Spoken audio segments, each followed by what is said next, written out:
I've been wanting to make this video for a hot minute because I wanted to pretty much see all the changes we had coming in April. Make sure that they wouldn't catch anything I'd be talking about in the video. And with that being said, they haven't. So we're going to be talking about the top 3 things I think need to be changed or addressed in PvP immediately. Before we get into talking about this, I'd like to say PvP right now is probably in the best state it's ever been in years. Like literally, maybe even ever? Question mark? Certainly in a long time. It's been about 2 years, so Bungie has definitely gained my trust, or regained my trust rather, in terms of the direction they're taking things, and I genuinely have hope for the future and in the direction they're taking the game and where they're going with PvP. Thank you guys at Bungie, if you're watching the video, for putting in the effort you guys have to PvP. It's very much appreciated by me and by many other players, I'm certain. Now to start the list, I'd like to combine Bubble and Well as one of the 3 things. It's mainly the super problem. They're both a very clear outlier, and if I had to say how to nerf them, it would probably be to find a way to make it where conditional and supers weren't the only consistent way to counter them, because currently that is the case. So generally I'd say if any shotgun could take on Bubble, we'd see a lot more people not using conditional, because I feel like that's probably the biggest reason that people use conditional, is because it's the only viable counter. On top of that, if we had better primaries that could take people off of conditional in the kinetic slot, we'd probably see more people not using it as well. Anyway, back to the supers, which is the topic of discussion for this. I'd say the meat of the problem is just those.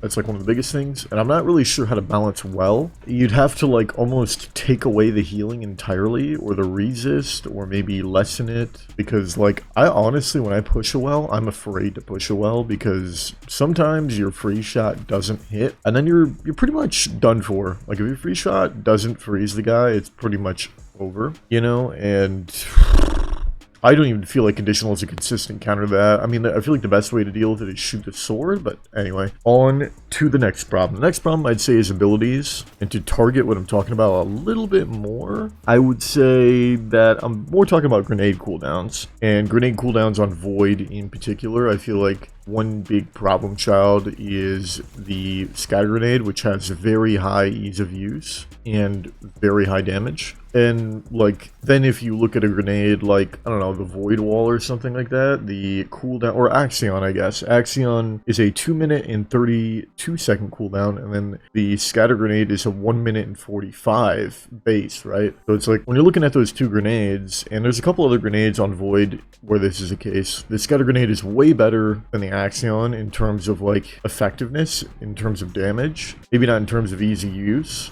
But, I mean, it's also really easy to counter grapes at this point in time. Like, they've made it super, super easy. So, they're almost not even worth using because they're just a super long cooldown. And then if they do hit the target, it really doesn't do that much damage. And then also, they're just really easy to counter. So, and then while we're on the topic of nades, I'd like to talk about Titan Shields, which to me is the absolute best class ability in the game. It can at times serve as a pseudo healing rift, and it's pretty much always going to be deployable cover. The thing with Titan Shields is that when you have one, it's not really an issue. Like only one Titan Shield. But once you have 3 of them, it becomes an issue very, very fast.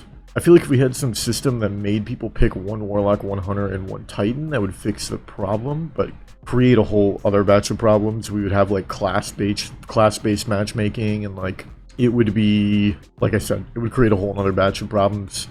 And I feel like realistically for them to like implement something like that is probably not going to happen, you know? I think realistically the best way to handle it in the short term would just be to increase the shield cooldown by 20 or 30 seconds of whatever the cooldown is currently. Let me know in the comments below if you guys agree with that. I feel like when I talk about Titans, people oftentimes either think, like I see comments where it's like, how dare you say that about Titans, they're not overpowered at all. Hunters are the ones that are overpowered, those gosh darn jumpers, those stomper hunters, like, you know, it's... So let me know in the comments below if you agree. I feel like if you're playing in the higher skill brackets, you're definitely going to realize that Titan is the best. But I mean, the thing is that the game plays differently at every level. which is like something that I think a lot of people don't realize, like especially top players or players that are in the top 1%, quote unquote. They think the game is only played in that top 1% way, and there's like all different types of ways that people play the game in different metas, in different skill brackets. Like for example, you know, something that a player that is like a 0.8 or a 0.6 might have success with against other 0.8s or 0.6s is almost certainly not going to work against like top 1% players that are like 2.0s or 3.0s, you know. So that's one thing you know, I feel like a lot of people don't understand. Anyway, the last topic is going to be about mobility, and this is something I don't really see a whole lot of people talk about. And maybe the reason I'm talking about it is because I'm Hunter main. But the reason I'm talking about it is because I feel like mobility is kind of a useless stat. And if you're a hunter, that's typically what you're going to want to spec into. But even as a hunter, I don't feel a need to have any more than 60 or 70 mobility, which is still pretty high. But I just feel like even for hunter, it's not really a stat that's worth building into. Like you're going to get more value out of building into recovery or resilience. The current benefits are just too minimal, and like they're just not justifiable to build into, especially when a lot of the TTK thresholds are in higher resil areas like 70, 90, or 100. And I think if maybe for every 10 mobility you got 5 airborne effectiveness, I think that would be a pretty sufficient way to even get like warlocks and titans to potentially build into it a little bit more, you know, because on warlock and titan, for me, I'm always just gonna have like either 10 or 20 mobility, because that's just the lowest that I can get it. If I could have 0 mobility and spec all of my stats into everything else, I would, honestly, because mobility is, to me, it's that useless of a stat, especially on Titan and Warlock, where, you know, the stat only affects your strafe speed and stuff like that. Like, it has no effect on your class ability cooldown, on your health, or on your recovery of your health, you know?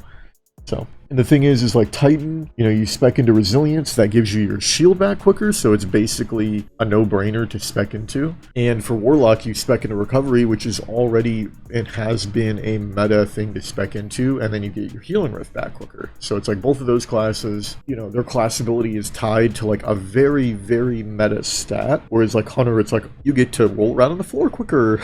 Yay! And it doesn't really offer you any of that intrinsic, like, there's not that same benefit that you see for Warlocks or Titans in terms of, like, you know, the class. Whereas, like, if it was AE, if you got 5 AE, I might even consider specking into 100 mobility, you know? Because as of right now, it's not something that I have. Honestly, ever since like Season of Arrivals, I have always done 60 mobility, 60 resilience, and it's because of that problem that has persisted for years and years and years, where like mobility is just not an important stat. There's TTK thresholds that are like more important to hit for me as a player that plays in the top end. You know, it gives you more survivability from primary weapons, more survivability and chances to survive from shotguns. You know, it's...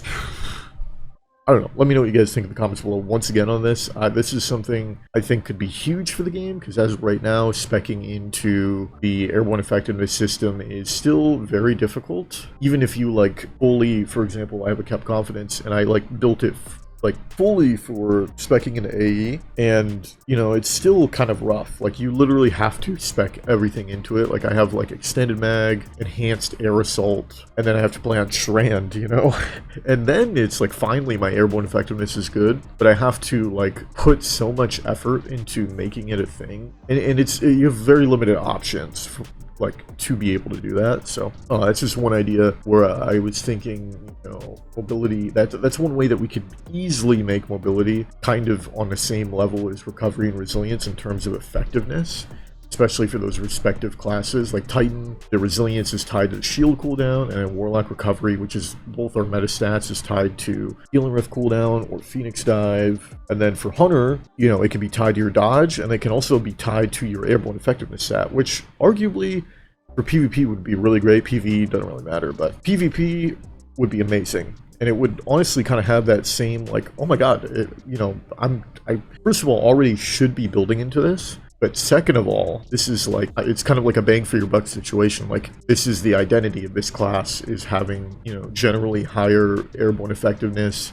and being more agile. But I don't know, I guess that also kind of comes down to what you think the identity of Hunter is. So those are the top three. We're gonna have a little honorable mention here, then we're gonna close the video out. So the honorable mention is gonna be cheaters and dealing with them. Now, they do deal with cheaters a lot. Like, I know people that have been banned like 50 plus times. I know of people, I don't know them personally, but I've heard from them that they've been banned like 50 plus times over the course of like 2 years, and they just keep coming. And I think what needs to happen is the process in which they're banned needs to be picked up a lot. Like, it needs to be a lot quicker. Instead of going weeks or months without getting banned, it needs to be like days in order to win that war of attrition. Keep in mind, I have no idea what I'm talking about when it comes to actually combating these things, as I have no experience in that field. I'm just a player. I'm speaking from a player perspective and from what I do think I know, but, you know, that's very limited. And with the honorable mention done and the video over, we're going to end it there. I've got an absolute banger coming out tomorrow, so make sure to keep a lookout for that. Thank you, Bungie, for all the work you've been doing on PvP. I appreciate it a lot. Once again, I love you guys, and I will see you in the next one. Peace out. Thanks for watching. If you happen to like what you see, then please make sure to sub and click the bell for notifications on when new videos drop. If you're looking to get some live action Diffizzle gameplay, head on over to my Twitch, which I stream on pretty much daily. Also, if you want to say hi, I have a Twitter, and you can do that over there, or you can join my public Discord and say hi there. Love you guys. Until next time.